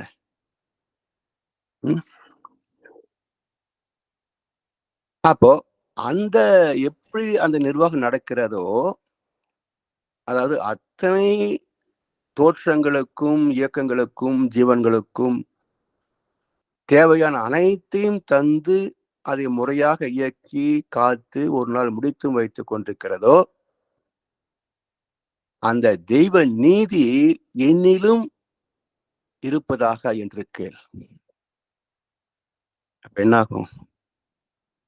இறைவனுடைய ஆட்சிக்கு நம்மை ஒப்பு கொடுத்து விட்டால் இதற்கு என்ன தேவையோ அது காலத்தால் கிடைத்துவிடும். அப்ப என்ன சொல்றாரு? நம்முடைய வாழ்க்கை தேவைகள் இருக்கிறதே, உணவு, உடை, வீடு, காரு, செல்போனு இவையெல்லாம் உனக்கு இலவசமாக கிடைக்கும். எப்படி கிடைக்கும்னு பார்க்கணும். இப்ப இந்த வாழ்க்கை என்பதே ஒரு ஒரு வேடிக்கையான விஷயங்க. அதாவது இயேசுபிரான் ரொம்ப நாசூக்கா எஸ்கேப் ஆயிட்டாரு. எப்படின்னா, இறைவனின் ராஜ்யம் நம்மில் வருவதாக என்று கேள். அப்ப இறைவனின் ராஜ்யம் நம்முள் வந்துவிட்டால், நம்ம எப்படி இருப்போம்? இப்ப சாமிஜிய நேர்ல பார்த்தோம். எப்படி வாழ்ந்தாங்க? கை அசைத்தால் எத்தனை பேர் வந்து நிப்பாங்க. ஆனா யாரையும் மகரிஷி வேலை வாங்கல, அதிகாரம் பண்ணல. ம். கழுத்திலயும் கையேந்தல. தானா வந்து சேர்ந்தது எல்லாமே. சரி. இவ்வளவு வருகின்ற போது மகரிஷி தனக்குன்னு என்ன வச்சுக்கிட்டாருங்க? அவரு நிறைவு பெற்ற பிறகு மகரிஷியுடைய குருவகத்தை எல்லோரும் பார்க்கக்கூடியதாகவே திறந்து விட்டுட்டாங்க. அங்கே அலமாரி இருக்குது. பார்த்தோம்னா ஒரு 5, 6 செட்டு வேஷ்டி, ஜிப்பா, மஞ்சள் துண்டு. இவ்வளவுதான் அவருடைய சொத்து. சில புத்தகங்கள். 96 வயது வரைக்கும் வாழ்ந்து முடிவதற்கு இது போதும் என்று வாழ்ந்து காட்டிய மகான். ஆசிரியர் சீரமைக்க வேண்டும் என்று சும்மா சொல்லல. வாழ்ந்து காட்டி சொல்லியிருக்கிறார். ஆனா எத்தனை பேரு பீரோவ திறந்தா பிதுங்கி கீழே விழுகின்ற அளவுக்கு துணிகளை வைத்திருக்கிறோம் பாருங்க. இதெல்லாம் போட்டு முடிக்கின்ற வரைக்கும் நாம் உயிரோடு இருப்போமா? யோசிக்கணும் இல்லையா? இதெல்லாம் போட்டு முடிக்கிற வரைக்கும் நாம உயிரோடு இருப்போம் என்று யார் உத்தரவாதம் தந்தாங்க? எனவே சிந்தனை, சிக்கனம், சீர்திருத்தம் இதுதான் ஆசை சீரமைத்தல். எனவே ஆன்மீகம் தளர்ச்சி பெற்றால்தான் ஆசைகள் சீராகும். ஆன்மீகம் அதாவது உண்மையான ஆன்மீகத்தில் வராதவர்களுக்கு ஆசைகள் பெருகிக் கொண்டேதான் போகும். திருப்பதிக்கு போன யாருக்கு ஆசை இல்லாம போச்சுங்க? திரும்ப திரும்ப போய் போய் பெருமாள் கிட்ட கேட்டுக்கிட்டே தான் இருக்கிறாங்க, வாங்கிட்டே தான் இருக்கிறாங்க. எனவே desiring itself is against the God என்பார் ஓஷோ. கடவுள்கிட்ட போய் வசதிகளை கேட்பதே நாத்திகம், தெய்வ குற்றம் என்கிறார் ஓஷோ. அப்ப இரண்டத்திலே நம்ம எதை வேண்டுவது என்றால் இயேசுபிரான் சொன்னது போல அவருடைய ஆட்சி நம்மிலும் நடக்கட்டும். எங்கும் நடக்கின்ற இறைவனின் ஆட்சி நமக்குள்ளும் நடக்கட்டும். அந்த ஆட்சியை மதித்து என்னுடைய மனம், என்னுடைய அறிவு வாழட்டும் என்ற பக்குவத்தை பெறுவதற்கு ஆன்மீகம் துணை செய்யும். அந்த ஆன்மீகத்திலே நமக்கு நம்பிக்கை வேண்டும், பயிற்சிகள் வேண்டும், குருவின் துணை வேண்டும். இப்போ மகரிஷி நினைத்திருந்தால் எத்தனையோ செல்வங்களை பெற்றிருக்கலாம், வசதியை பெற்றிருக்கலாம். அதான் கண்ணாசன் கேட்டார், அழகா கேட்டார். கேள்வி வரும்போது பதில் ஒன்று வேண்டும். கேட்க நினைக்காத மனம் ஒன்று வேண்டும் என்றார். இதுதாங்க நிறைமனம். கேட்க நினைக்காத மனம் ஒன்று வேண்டும். எல்லா கோவிலும் போய் 1008 கேட்கிறாங்க. அந்த கோவிலிலே போய் இறைவனிடத்திலே கை கூப்புகின்ற போது, எனக்கு எதுவும் தேவையில்லை இறைவா, எல்லாம் நிறைவாக இருக்கிறேன். உனக்கு நன்றி என்று சொல்லக்கூடிய பக்தர்கள் எத்தனை பேர்? ம்? இறைவனின் கருணை தான் நம்முடைய கர்ம பலனுக்கு தகுந்த நன்மைகளை தந்திருக்கிறது. அப்ப இத்தனை வளங்களை பெற்றிருக்கின்றேனே இறைவா, நீ தந்தது தானே. உனக்கு நன்றி என்று சொல்லுகின்ற பணக்கார பக்தர்கள் எத்தனை பேர்? ஏழைகளை விடுங்க. பணக்காரர்களும் போறாங்கல்ல. ஸ்பெஷல் டிக்கெட் வாங்கி போறாங்கல்ல. அப்ப இத்தனை வசதியை தந்த உனக்கு நன்றி என்று சொல்வதற்கு யாருக்காவது மனசு வருதா பாருங்களேன். நன்றி கெட்ட மாந்தரடா, நான் அறிந்த பாடமடா. பிள்ளையா இருந்து விட்டால் எல்லை ஒரு தொல்லையடான்னார். இது கடவுளுக்கும் தெரியும் இல்ல. அதனால்தான் இவனுடைய நன்றி அவர் எதிர்பார்ப்பது இல்லை. சரி. இப்போ ஒரு குழந்தை பிறந்து விவரம் தெரிகின்ற வரைக்கும் ஒன்றுமே கேட்பதில்லை. 2, 3 வயசு வரைக்கும் குழந்தைக்கு என்ன வேணுங்க? தாய்ப்பால் குடுத்தா ஆனந்தமா தூங்கிரும். வளர வளரத்தான் ஆசைகளும் சேர்ந்தே வளர்கின்றன. வளர வளர ஆசைகளும் சேர்ந்தே வளர்கின்றன. இப்படி ஆசைப்படுவது எல்லாமே சூழ்நிலை தாக்கம். இந்த சமூகத்தை பார்த்து நாம் கற்றுக்கொண்டதுதான். அவர்களை பார்த்து, இவர்களை பார்த்து அது மாரி இருக்கணும், இது மாரி இருக்கணும். ஏன் இருக்கணும்? அப்பதான் மதிக்கிறாங்க.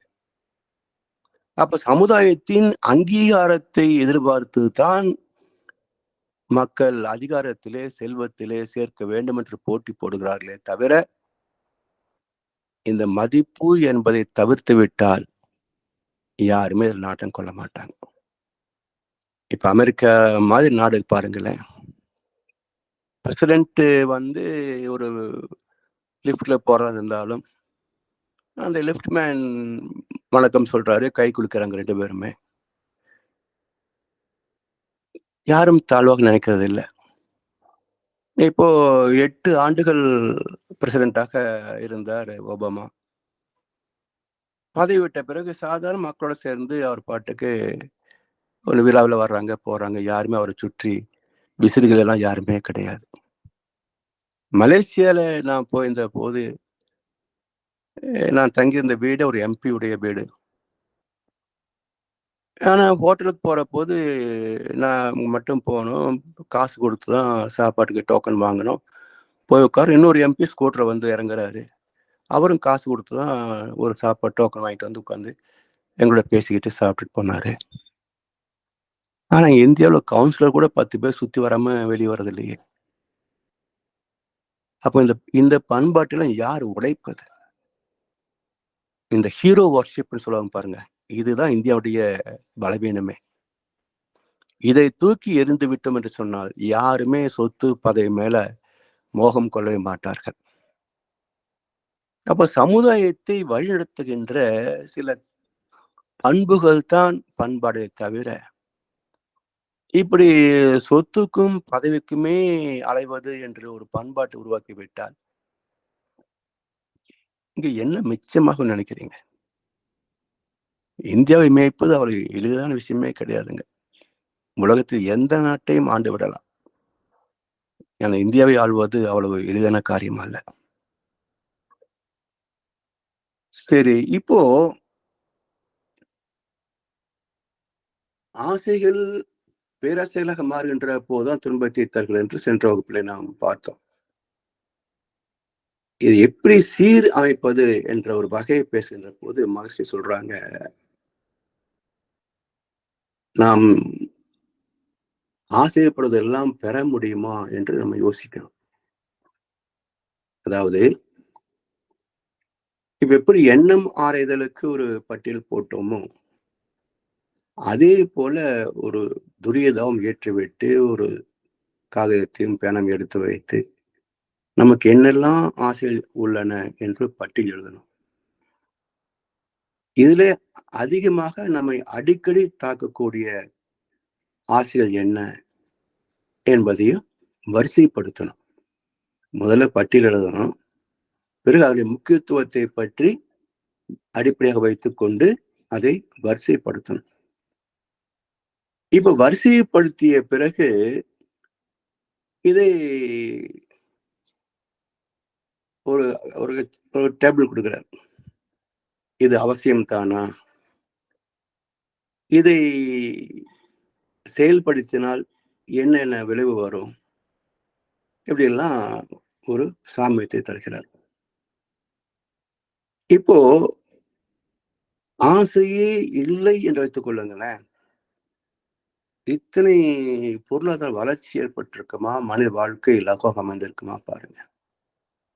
இப்ப ஆகாய விமானம் இருப்பதனால இந்தியாவுக்கும், அமெரிக்காவுக்கும் ஒரு 24 மணி நேரத்துல போய் சேர்ந்துடுறோம். அது இல்லை என்றால் அப்படி ஒரு நாடு இருக்கிறது என்பதே நமக்கு தெரியாதே. இப்ப ஜனத்தொகை விரிய விரிய தொழில் வாய்ப்பு ஒட்டி எங்கேயாவது போய்த்தானே ஆக வேண்டியிருக்கு. அப்ப வளர்ச்சி என்பது தவிர்க்க முடியாதது. அறிவின் பயணம் தேங்காது. அப்ப இதுக்கு தகுந்தாற்போல் நம்மை சீர்படுத்திக் கொள்வது. அப்போ பேராசைக்கும் ஆசைக்கும் இடையில் ஒரு யதார்த்தம் என்ன என்று பார்த்தோம் என்றால், நமது தகுதி, திறமை, வசதி, வாய்ப்பு, அதிகாரம், சூழ்நிலை, சமுதாய ஒப்புதல் போன்ற அனைத்தையும் கணக்கிலே கொண்டு நம்மால் எதை சாதிக்க முடியும் என்று ஆராய்ந்து அதற்கு துல்லியமா ஒரு திட்டத்தை தீட்டி அதை விழிப்போடு செயலாற்றி அதில் வெற்றி சாதிப்பதிலே ஒரு ஆத்ம திருப்தி உண்டு, ஒரு மன நிறைவு உண்டு. இப்போ இதையெல்லாம் சாதித்து விட்டேன்னு சொல்றோம் இல்லையா? இப்போ ஏர் இந்தியா பல ஆண்டுகளாக அரசாங்க நிறுவனமாக இருந்தது. நானும் ஒரு முறை அதில் போயிருக்கேன். இந்த டவுன் பஸ்ல சீட்டெல்லாம் உடஞ்சிருக்கும் பாருங்க, அது மாதிரி இருந்தது ஏர் இந்தியா ஃப்ளைட்டு. உணவு பரிமாறுவதற்கு கூட அங்க ஏர் ஹோஸ்டஸ் வசதி இல்லை. அவங்களே போய் எடுத்துட்டு வந்துடுறாங்க. அதுல சில பேர் 4-5 எடுத்து வந்துடுறாங்க. கடைசியில போறவங்களுக்கு அங்க ஒண்ணும் இருக்கிறது இல்லை. அப்ப பயணம் எப்படி சுகமா இருக்கும்? எல்லாம் எஜுகேட்டட், எல்லாம் கல்ச்சர்டு, எல்லாம் நீங்க வச்சுக்கலாம். ஆனா ஃப்ளைட்டுக்குள் அவன் நடந்து கொண்ட முறை பார்த்தீங்கன்னா பிச்சைக்காரத்தனமாக இருக்கும். அதே ஏர் இந்தியா இன்றைக்கு டாட்டாவுடைய நிர்வாகத்துல பிரைவேட் ஆன பிறகு இப்ப மிக அற்புதமான சேவை என்று பாராட்டப்படுகிறது. அப்ப இந்த நிர்வாக திறமை உள்ள டாட்டா, ரத்தன் டாட்டா அந்த திறமையை பயன்படுத்தவில்லை என்றால் இந்த நாட்டுக்கு, இந்த சமுதாயத்திற்கு இப்படிப்பட்ட ஒரு பெருமை கிடைத்திருக்குமா? எனவே எதையுமே நம்முடைய திறமைகளை கரவில்லாமல் பயன்படுத்த வேண்டும். இது என்னால் முடியாது என்றால் ஏற்றுக்கொள்ளவும் வேண்டும். நம்முடைய நிர்வாகத்திலேயே ஒரு அருக்கட்டு நிர்வாகத்தில் இருந்ததுன்னா நான் பிறகு அடுத்தவர்களை அதில் இழைத்து விட்டு நான் அதிலிருந்து விலகிட்டேன். பிறகு மற்ற பதவியில் எடுத்துக்கொள்ளி சொல்லி கேட்டாங்க. எனக்கு அது வேண்டாம். என்னை புரிந்து கொண்டு ஒருத்தர் சொன்னார், ஐயா விட்டுருங்க, அவர் தத்துவத்திலே சிந்தனை செய்யவும் புத்தகம் எழுதவும் அவருடைய கருத்தால தான் போகும், அவர் நிர்வாகத்தில் வரமாட்டார், விட்டுருங்க அப்படின்னாங்க. ஸோ நமக்கு அது திறமை இல்லை, எதுக்கு தேவையில்லாம போய் அதில் நுழையணும்? இப்போ இதிலே நமக்கு திறமை உண்டு, அதிலே நாம் ஷைன் பண்ணணுமே தவிர திறமை இல்லாத ஒன்றின் மீது ஆசைப்படுவதோ கால் வைப்பதோ துன்பத்தில் தான் முடியும். இருப்போர் பயன்படுத்தணும்.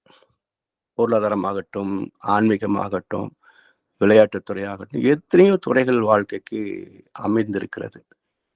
திறமை உள்ளவர் பயன்படுத்த ஆகணும். நான் ஆசை சீரமைத்து விட்டேன், அதனால் நான் இதெல்லாம் செய்ய மாட்டேன் அப்படின்றது தேவநீதிக்கு முரண்பட்டது.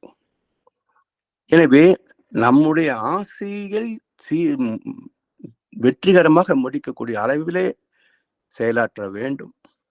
சரி, நம்பி செய்தோம், எதிர்பாராம அது தோல்வியில முடிந்தது, ஏற்றுக்கொள்ள வேண்டும். ஏதோ நம்ம மனம் சார்ந்து இதை செய்திருக்கிறோம், அறிவு சார்ந்து செய்யவில்லை. ஏன்னா அறிவு சார்ந்து செய்கின்ற எந்த செயலும் தோல்வியை தழுவாது. அதான் கர்ம யோகம். மனம் சார்ந்து செய்கின்ற செயல்களிலே வெற்றியும் வரலாம், சில சமயங்களிலே தோல்வியும் வரலாம். அதனால்தான் எதை நம்மால் சாதிக்க முடியும் என்று கடந்த கால சாதனைகளின் அடிப்படையில் ஆராய்ந்து துல்லியமாக திட்டமிட்டு விழிப்போடு செயல்படுத்த வேண்டும். அப்பதான் வெற்றி கனி பறிக்க முடியும். சரி, இப்போ இந்த ஆசைகள் எல்லாம் முறைப்படுத்தி அதற்கான பயிற்சிகளிலே நாம் தேர்ச்சி பெற வேண்டும். அதை சற்று விரிவாக பார்க்க வேண்டும் என்பதனால அதை அடுத்த வாரம் சிந்திப்போம் என்று சொல்லி, அடுத்த அமர்வில் சிந்திப்போம் என்று சொல்லி, வாய்ப்பளித்த அனைவருக்கும் நன்றி பாராட்டி இந்த உரையை நிறைவு செய்கின்றோம். வாழ்க வளமுடன், வாழ்க வளமுடன், வாழ்க வையகம். மிக்க நன்றிகள் ஐயா. மிகவும் தெளிவான சிந்தனை உரை. இன்றைய சிந்தனை உரையா ஒவ்வொருவரும் வாழ்க்கையில் அனுபவப்பட்டு இருப்பார்கள் என்று ஆசைப்படாதவர்கள் இல்லை. எனவே இதுல இன்னொரு வேடிக்கை என்னென்றால் ஐயா, நீங்க சிந்தனை செய்து கொண்டு போகும்போது சில கேள்விகள் வந்தது. ஆனால் அந்த கேள்விகளுக்கு அடுத்தடுத்த நீங்கள் அது உங்களுக்கு அதுக்கு பதிலளித்திருவீர்கள். அதன்படியால கேள்விகளை எல்லாம் போயிட்டு இப்பொழுது அன்பர்கள் உங்களுக்கு ஏதாவது சந்தேகம் மேற்கொண்ட விளக்கங்கள் தேவை என்று சொன்னால் ஐயா தாராளமாக கேட்டுக்கொள்ளலாம்.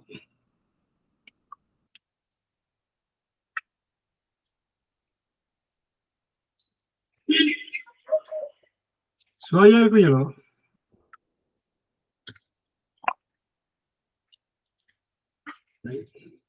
ஐயா வாழ்க வளமுடன் ஜனார். வாழ்க வளமுடன் ஐயா. ஐயா, நான் கேட்கிற கேள்வி கொஞ்சம் முட்டாள்தனமா கூட இருக்கலாம். இல்ல, முட்டாள்தனம் கிடையாதுங்க ஐயா, கேளுங்க. ஏன் கேள்வி வந்தேன்னு சொல்லிச்சுன்னா, ஏன் இப்ப நானே சொல்றேன், ஏன் பரலோக ஆட்சியும் எல்லாம் அங்காண்டா என்று கேட்டா அங்க எதுவும் இல்லை என்று தெரியும். சொர்க்கம் என்றதே இல்லை என்றதும் எங்களுக்கு தெரியும். அதுக்கு இறைவனிடம் எதுவுமே இல்லை, அவர் எங்களுக்கு எதாவது தர முடியாதுன்றதும் தெரியும். கர்ம வினப்படியே நடக்கும், ஆண்டபடியே அது நடக்கத்தான் போகுது. அதுக்கு ஒரு அளவுகோல் கூட இல்லை. நாங்க எவ்வளவு கர்மா தீர்த்திருக்கோம், இல்லாட்டி எவ்வளவு மிச்சம் இருக்குன்னு யோசிக்கிறது கூட இல்லை. அது போல இருக்குது. பிறப்பு வந்து கொண்டு இருக்கும் வரையும் அதை தீர்த்து கொண்டுதான் இருக்க போறோம். பிறகு சமூகத்துடன் ஒத்து வாழணும், இயற்கை சமூக சட்டங்களை மதிச்சு வாழணும் என்றது ஹாப்பியா வாழ்றதுக்கு வழிவு இருக்குது. வாழ்வின் நோக்கம் என்று போய் நிக்குது ஐயா. இதுக்குள்ள எங்க ஒரு மிஸ் பண்றது எனக்கு புரியல கொஞ்சம். சோ லுக் லைக் கடைசியில பார்க்க போனா எல்லாமே பூச்சியம் என்று வந்து நிக்குது. சோ எனக்கு அது கொஞ்சம் புரியல ஐயா. அதுல வாழ்வின் நோக்கம் சொல்லி எந்த இடத்துல தெளிவா புரிஞ்சிருக்கீங்க? எனக்கு சொன்னது எல்லாமே கரெக்டா இருக்கு. எது புரியலன்றீங்க? அப்படின்னா இப்ப வாழ்றது கூட அன்றாடம் உழைச்சு அதுக்குரிய மாதிரி இந்த சட்டங்களை மதிச்சு அந்த மாதிரி தெளித்து இருக்க வேணும் மொழிய, மற்றபடி அதுக்கு மேலேயே ஒன்றுமே இல்லைன்ற மாதிரி வருது வாழ்க்கை. எப்படித்தானே ஐயா? அதாவது இப்போ நம்முடைய திறமைகளை பயன்படுத்த வேண்டும் அப்படின்னு வரும்போது அப்போது ஒரு டிட்டாச் அட்டாச்மெண்ட் வந்துடும். அதாவது எனக்கு கர்ம வினைப்பதிவுகளின் அடிப்படையில அமைந்திருக்கின்ற சில தகுதிகள், திறமைகள், இவற்றை பயன்படுத்தி வரக்கூடிய வெற்றியில ஓரளவுக்கு ஒரு பெருமை இருக்கலாமே தவிர ஆழ்ந்து போகக்கூடாது. இப்ப உதாரணமா பாத்தீங்கன்னா, நம்ம ஏற்கனவே சொல்லியிருக்கேன் நினைக்கிறேன், ரோஜர் ஃபெடரர் நம்ம டென்னிஸ் வேற இருக்காருல்ல, அந்த ஃபெடரர் அவருடைய சம்பாத்தியத்துல 90% நன்கொடை கொடுக்குறாரு. ஆப்பிரிக்கால ஒரு 50,000 குழந்தைகளை தத்தெடுத்து வளர்த்துட்டு இருக்கிறார். அப்போ மற்றவர்கள் இத என்ன 10% கொடுத்தா நீ 90 கொடுத்துட்டு 10%ல ஒரு எளிமையான வாழ்க்கை வாழ்கிறாய் அப்படின்னு கேட்ட போது அவர் சொன்ன பதில் ஃபைனல்ஸ்ல ஒரு பால்ல தான் நாங்க வெற்றி தோல்வி நிச்சயமாகுது. நான் முதல் இடத்துல வந்ததுனால 2ஆம் இடத்தில் உள்ளவன் திறமை அற்றவன் என்று அர்த்தம் இல்லை. அந்த கடைசி ஒரு பால் யார் அடிக்கணும் என்பதை இயற்கை தான் நிச்சயிக்கிறது, இறைவன் நிச்சயிக்கிறான். ஹார்ட் ஒர்க் என்பது 2 பேருமே ஹார்ட் ஒர்க் பண்றோம். அந்த போட்டியில கலந்து கொள்ளக்கூடிய எல்லோருமே ஹார்ட் ஒர்க்கர்ஸ் தான். அந்த எக்ஸ்ட்ராடனரி திறமை தான் முதல் இடத்திலே அவனை வெற்றி பெற வைக்கிறது. அந்த திறமை இறைவன் கொடுத்த கொடை. அதுக்கு தான் இவ்வளவு பரிசு வந்திருக்கு. ஸோ என்னுடைய ஹார்ட் ஒர்க்குக்கு 10% அதை நான் எடுத்துக்கிட்டேன். இறைவன் கொடுத்த கொடை 90% அது மக்களுக்கு தந்திருக்கிறேன். இப்போ இந்த மன விரிவு எத்தனை பேருக்கு இருக்குங்கய்யா? உண்மையிலேயே கடவுளை நேரில் பார்க்கணும் சொன்னா ஃபெடரரை பார்த்து வணங்கணும். என்ன ஒரு மனப்பக்குவம் பாருங்களேன். எல்லாரும் சொத்துக்களை சுரண்டி சேர்க்கின்ற இந்த காலத்துல உழைத்து சம்பாதித்த பொருளில் 90% தொடர்ந்து ஒரு மனிதன் மக்களுக்கு தருகிறான் என்றால், அதே போல இங்க பாலம் கல்யாண சுந்தரம் ஒருத்தர் இருக்காரு தமிழ்நாட்டுல. அவர் உழைத்த அத்தனை பொருளையும் ஏழைகளுக்கே கொடுத்தார். சம்பளம் கூட அவர் வாங்கிக்கல. லைப்ரரின்னு ஜாயின் பண்ணி ரிட்டர்ன் ஆன வரைக்கும் அவரோட சம்பளத்துல ₹1 கூட அவர் தனக்குன்னு பயன்படுத்திக்கல. ஆபீஸ் லைப்ரரி வேலை முடிஞ்ச பிறகு ஹோட்டல்ல சர்வர் வேலை பார்த்து அவருடைய தேவைகளை நிறைவேற்றி கொண்டார். ரிட்டையர்மெண்ட் வந்த ஃபண்ட்ஸ் எல்லாத்தையும் அதுவும் மக்களுக்கே செலவு பண்ணினார். இந்த சேவையை பாராட்டி அமெரிக்க அரசாங்கம் man of the millennium award கொடுத்து அதுக்கு இந்திய மதிப்பில் ₹30 கோடி பணம் தந்த போது அதிலேயும் அவர் ஒரு பைசா எடுத்துக்கொள்ளவில்லை. அந்த 30 கோடியை மக்களுக்கு என்றே ஒதுக்கிவிட்டார். இப்படி தனக்கென்றே வாழாத ஒரு கர்ணன் மாதிரி தான் இவரை சொல்லணும், கலியுக கர்ணன். இன்றைக்கு கிட்டத்தட்ட 75 வயதாகிறது. அவரு அன்பு பாலம் என்ற ஒரு அறக்கட்டளை நடத்திட்டு இருக்கிறார். சோ இப்படியெல்லாம் இவங்க யாருக்காக வாழ்ந்தாங்க? ஏன் அவர்களுக்குன்னு ஒரு ஆசை இல்லையா? அப்போ அவருடைய தொண்டு மனப்பான்மை அவரு பின்பற்றவில்லை, சாதிக்கவில்லை என்றால் எத்தனோ ஏழை குழந்தைகளுக்கு படிப்பு கிடைக்காம போயிருக்கும், ஒரு அடிப்படை தேவைகளுக்கான வசதி கூட இல்லாமல் போயிருக்கும். இப்படி ஒவ்வொரு மனிதனுக்கும் பிறப்பிலே ஒரு நோக்கம் உண்டு, அவருக்குள்ள ஒரு திறமை உண்டு. அந்த திறமையை பயன்படுத்தி உழைக்க வேண்டும். அப்படி இல்லைன்னா அவன் இருப்பதை விட செத்து போவது நல்லது.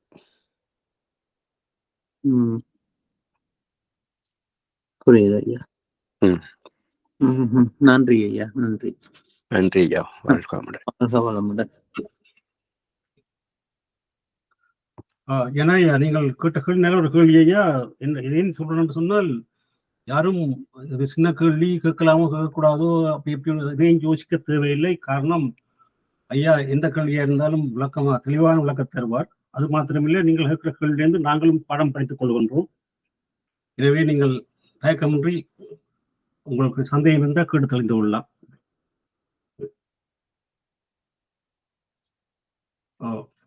ஐயா கேள்வி ஒன்றுமில்லை, நான் ஒரு விளக்கம் ஒன்று கேட்க வேணும். சொல்லுங்க ஐயா. இது ஐயா இன்றைய சிந்தனையில இது உங்கள்கிட்ட 9வது சிந்தனையிலிருந்து அந்த மனதிலே ஒரு கோணர்ல இருந்து அது கேட்டு தட்டினபடி இல்லை இப்ப பாவனியமா இருக்கிறபடியே தான் அவை மேய்ச்சி கேட்க வேணும். ஏனென்றா அவரு கேள்வி ஒன்று எழுப்பினார்.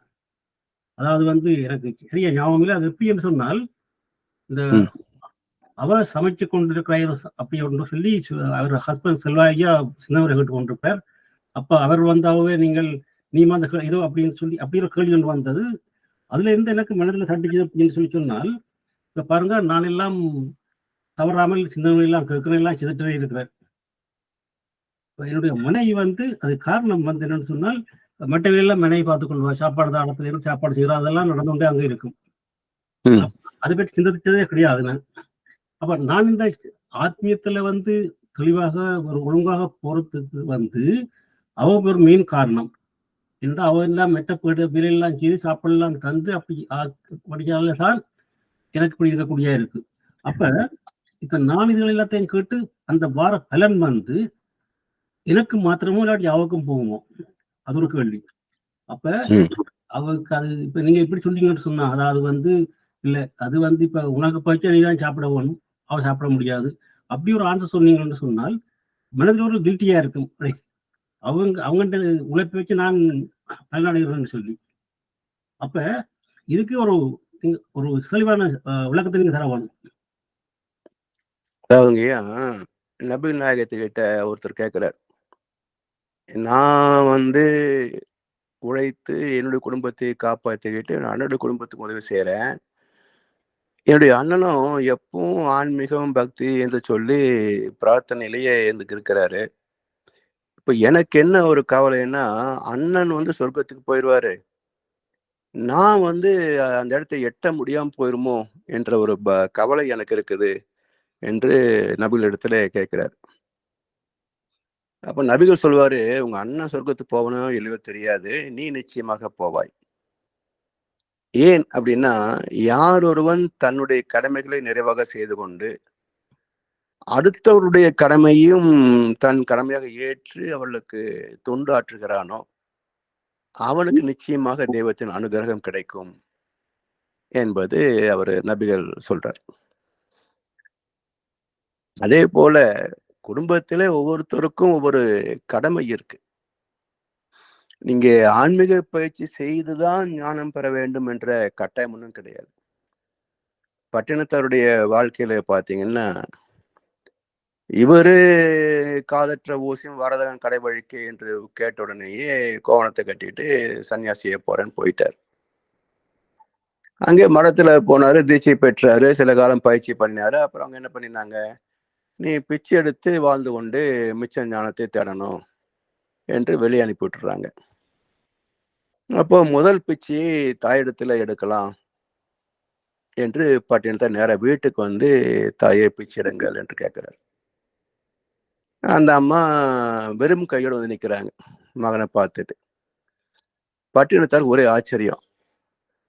பிச்சைக்காரன் குரல் கேட்டாலேயே கையில் கொண்டு போனால் குறைவாக இருக்கும் என்று முரத்தில் அள்ளி செல்கின்ற தாய் சொந்த மகனின் குரல் கேட்டு வெறும் கையோடு வந்து நிற்கிறார்களே என்று பட்டினத்தாருக்கு ஒண்ணுமே புரியல. இப்போ அவங்க அம்மா பார்த்துட்டு போய் சொல்றாங்க, மகனே, சொந்தம் உனக்கு கசந்து விட்டது, வீடு உனக்கு அந்நியமாகி விட்டது, ஆனால் ஒரு திருவோடு உனக்கு சொந்தமாகி விட்டது என்னாரு. இப்போ பட்டினத்தாருக்கு என்ன பண்றதுன்னு புரியல. எல்லாரையும் விட்டு எல்லாத்தையும் விட்டுட்டு கோமணம் கட்டி சன்னியாசம் வந்தா எனக்கு இது திருவோடு சொத்தா அப்படின்னு அம்மா சொல்றாங்களே அப்படின்னு என்ன பண்ற யோசிக்கிறாரு. அப்ப அந்த அம்மா சொல்றாங்க, நான் திருவோடு உனக்கு சொத்தான்னு கேட்டதுனால உடனே அதை போட்டு உடைச்சிடாத. ஒருவேளை தற்செயலாக அந்த திருவோடு உடைந்து போனாலோ அல்லது எங்கேயாவது காணாமல் போனாலோ என்னுடைய திருவோடு காணுமே வருத்தப்படாதேன்னாங்க. மரத்தில் போதிக்கப்படாத ஞானத்தை ஒரு குடும்பத்தில் இருந்த தாய் பட்டினத்தாருக்கு போதித்தார் என்று கண்ணதாசன் ஞானம் பிறந்த கதைன்னு ஒரு புத்தகத்தில் எழுதுறார். அப்ப ஞானம் பெறுவதற்கு ஆன்மீக பயிற்சி எடுத்துத்தான் ஞானம் பெறது இல்லை, குடும்பத்தில் இருந்தே ஞானம் பெறலாம். அதனால்தான் பெண்களுக்கு ஞானம் எளிதில் கிட்டும். காதல் செய்யும் மனைவி தெய்வம் கண்டீர், கடவுள் நிலை அவளாலே அடைதல் கூடும் என்றார் பாரதியார். இதுல ரெண்டு கருத்து இருக்கு. காதல் செய்யும் மனைவி தெய்வம் கண்டீர், கடவுள் நிலை அவளாலே அடைதல் கூடும் என்ற இந்த இரண்டாவது வாக்கியத்துல ரெண்டு கருத்து இருக்கு. ஒன்று, பெண்கள் அவர்களாகவே ஞானம் பெற்றுவிடுவார்கள். இரண்டாவது, அவருடைய வாழ்க்கை துணை ஞானம் பெறுவதற்கும் துணை செய்வார்கள். கடவுள் நிலை அவளாலே அடைதல் கூடும் என்றால் அவள் மூலமாகவே அடைதல் கூடும் என்று இன்னொரு கருத்து இருக்கு. அதனால நீங்க பெண்களுக்கு ஞானம் கிடைக்காதோ, நமக்கு மட்டும்தான் கிடைக்குமோ என்று நினைக்க வேண்டியதில்லை. அவள் கடமைகளையே கர்ம யோகியாக ஞானம் பெற்று விடுவார்கள். சரிங்களா ஐயா? மிகவும் தெளிவான பதில் ஐயா. ஒரு சந்தோஷம் என்னென்று சொன்னால், உங்களுடைய பதிலை கட்டத்திற்கு பிறகு இது ஒரு திருப்தி என்னென்று சொன்னால், எனக்கு முதல் மனைவிக்கும் நாணம் கிடைச்சிடும் என்று சொல்லி அது பெரிய திருப்தி ஐயா. சந்தோஷம் ஐயா. மிகவும் திருப்தி ஐயா. ஐயா ஐயா நான் ஒரு கேள்வி ஐயா. சொல்லுங்க. இந்த ஞானம் பெற்றவர்களை பார்க்கின்ற போது அவர்களுடைய வாழ்க்கையில் எங்கேயோ ஒரு இடத்துல திடீர் திருப்பு முனை ஒன்று ஏற்படுகின்ற போது அந்த ஒன்றோட அவர்கள் முழுதாக மாறிவிடுகின்றார்கள். அந்த திடீர் ஒரு நிகழ்ச்சி அது புரிகிறது, அதை உணர்ந்து கொள்ள முடிகின்றது. ஒரு எவ்வளவுதான் சிந்தனையிலே அந்த மாதிரி எண்ணங்கள் இருந்தாலும் அந்த ஒரு ஒரு ஒரு இம்பல்ஸ் எங்கேயோ ஒரு இடத்துல ஒரு திருப்பு முனை ஒன்று தேவைப்படுகின்றது. வந்தா முழுமையாக மாறிவிடும் என்பது அது இலகு, அதுக்கு போய் எல்லாமே இலகுவாயிருப்பதும் புரிகிறது. ஆனா அந்த ஒரு திருப்பு முனை நாங்களா தேடி எடுக்க முடியுமா அல்லது தானா இயற்கையாத்தான் வர முடியும்? அது தேடி பெற முடியாது.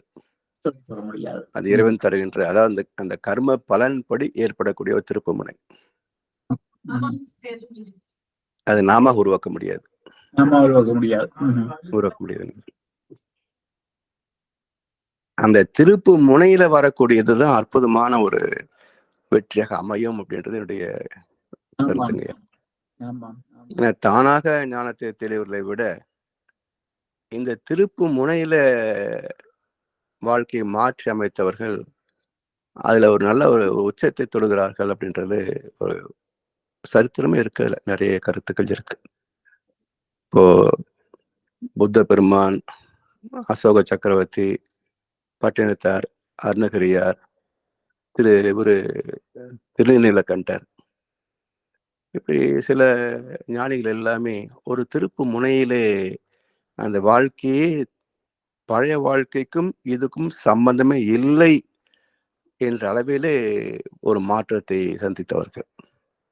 இந்த யூ டர்ன் அப்படின்றமே அது மாதிரி ஒரு திருப்பு முனையை சந்தித்தவர்கள் எல்லாருமே பிரகாசம் அடைந்திருக்கிறார்கள். அந்த யூ டர்ன் இறைவன் கொடுக்கக்கூடிய கொடை. அது இப்ப இப்ப இங்கு பேசுகிறார்கள் தானே ஆசையை போட்டுதான் மினிமலிசம் என்று சொல்லி இப்ப பேசிக்கொள்கிறார்கள் இங்க பக்கத்துல. அது புரிகின்றது ஐயா. அந்த மாதிரியான ஒரு வாழ்க்கை, அதுல ஒரு இனிமை இருக்கிறதும் சிந்திக்க விளங்குகின்றது. ஆனா அதை தேர்ந்தெடுக்கிறதுக்கு எங்கேயோ ஒரு இடத்துல ஒரு புஷ் தேவைப்பட மாதிரி கிடக்கு. அது கிடைக்காது. அதை அந்த ரிஸ்க் எடுக்கிறதுக்கு தான் எங்கேயோ ஒரு இடத்துல தேவைப்படுகிறது. அதைத்தான் புரியவில்லை. மினிமலிசம் அப்படின்றது வந்துங்கய்யா வருமானத்தை முன்வைத்து பக்குவத்தை முன்வைத்து ரெண்டு நிலை இருக்கு. இப்போ வருமானத்தை முன்வைக்கவில்லை என்றால் எல்லாருமே சிக்கலை மாட்டிக்குவாங்க. இப்ப என்ன சொல்லுவாங்கன்னா, பொதுவா பாருங்களேன், வாழ்க்கை என்பது ஒரு கட்டத்துல நம் வாழ்க்கையாக போராடுகிறோம். இளமை வயதுல போராடுகிறோம். பணம் இருக்காது, நல்ல சிரிக்கக்கூடிய உடல் வலு இருக்கும், 4 இடத்துக்கு போய் வரக்கூடிய உடல் வலிமை எல்லாமே இருக்கும், ஆனா வசதி இருக்காது. இப்போ ரிட்டையர்ட் லைஃப் வச்சுங்களேன், இப்போ போதுமான பொருள் இருக்குது, ஊர் சுற்றி வரணும்னு ஆசையும் இருக்குது, ஆனா உடலினுடைய இயலாமை எங்கேயும் வெளியே போக முடியறது இல்லை. அப்போ ஆசையும் உடல் திறமும் இருந்த போது பணம் இல்லை, பணம் இருக்கிற போது இந்த ரெண்டும் இல்லை. இப்போ இயற்கையுடைய நீதி இப்படித்தானே இருக்குது. இதை ஏற்றுக்கொள்வதற்கு ஒரு என்ன வழி இருக்குங்க? இதை திருப்பி வாழ முடியுமான்னு பாத்தீங்கன்னா அது சாத்தியமே இல்லை. இப்போ இளம் வயதில் நல்லா சுத்திட்டு ஒரு 50 வயசுல வந்து உட்கார்ந்து வேலை பார்க்கலாம் அப்படின்னா, இது வரைக்கும் ஊர் சுத்தி பழகிய உடம்பு இப்போ ஒரு இடத்துல உட்கார்ந்து வேலை செய்யுமா? ஸோ இயற்கையே இப்படித்தான். சாமி சொல்லுவாங்க, ஆசை வரும், ஆனா அது வான்காந்தத்துக்கு போய் அது திணிவு பெற்று மீண்டும் வந்து செயலாக்கம் செய்வதற்கு ஒரு காலம் ப்ராசஸிங் டைம் ஆகும். அப்ப உனக்கு அந்த பொருள் தேவையில்லாம போகும் அப்படின்னு உதாரணம் சொல்றாரு. குழந்தை வயசுல பல பொம்மைகளுக்கு ஆசைப்படுகிறோம், ஆனா அப்பானால வாங்கி தர முடியாது. பிறகு படித்து ஒரு வேலைக்கு போய் அமர்கின்ற போது முதல் மாசம் சம்பளம் வாங்க உடனே நம்ம கிட்ட நிறைய பணம் இருக்கு, இப்ப போய் பொம்மை வாங்கிட்டு வந்து விளையாட முடியுமா? பொருந்தாது. இப்படித்தான் வாழ்க்கையினர். ஸோ எப்பவுமே ஒரு ஏமாற்றம், ஒரு நிராசைகள் தான் வாழ்க்கை இருக்கும். இதை புரிந்து கொண்டோம் என்று சொன்னால் இருப்பதுல நிறைவு பெற்று போக வேண்டியதுதான். சரி, அன்னைக்கு இருந்த வசதிக்கு அப்படி இருந்தேன், இன்னைக்கு இருக்கிற வசதிக்கு எப்படி இருக்கிறேன், ஓகே ரைட் என்று ரெண்டையும் ஏற்றுக்கொள்ளக்கூடிய மன பக்குவம் வந்து விட்டால் அதுல பெருமையோ இதுல சிறுமையோ பாராட்ட மாட்டோம். அந்த பக்குவத்தை தருவது ஆன்மீக விளக்கம் தாங்கய்யா. சரிங்களா ஐயா? நன்றி ஐயா. இத்துடன் நிகழ்ச்சியை நிறைவு செய்வோம். அனைவருமாக சேர்ந்து ஐயாவுக்கு ஒரு வாழ்த்து கூறுவோம். முதலில் பேராசிரியர் பழனிசாமி ஐயா வாழ்க வளமுடன். நலம், மனவளம், பொருளாதார வளம், அவரின் அன்பு குடும்பம், அவரின் வேதாத்திரிய தொண்டு, வாழ்க வளமுடன்.